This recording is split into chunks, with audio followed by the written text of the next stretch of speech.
আপনার দিনমনকে গুঞ্জন শুনছেন, তো গুঞ্জনটা কি? ও আচ্ছা, পদত্যাগ করলো, তার এখানে বসতাম না। আপনারা জানেন যে প্রথম আলো ডেইলি স্টার পত্রিকা অফিসে হামলার ঘটনায় ডিএমপি এই পর্যন্ত 17 জনকে গ্রেপ্তার করেছে।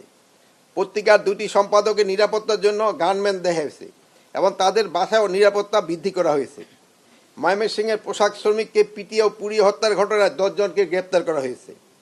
আগামী 25শে ডিসেম্বর 2025 তারিখে বিএনপি ভারপ্রাপ্ত চেয়ারম্যান তারেক রহমান দেশে আগমন উপলক্ষেও সর্বোচ্চ নিরাপত্তা ব্যবস্থা গ্রহণ করা হয়েছে।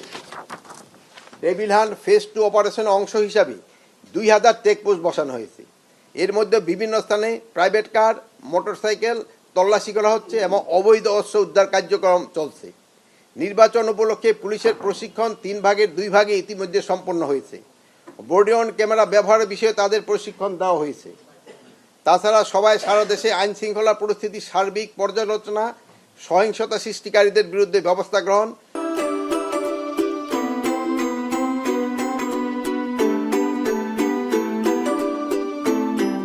From Nestle.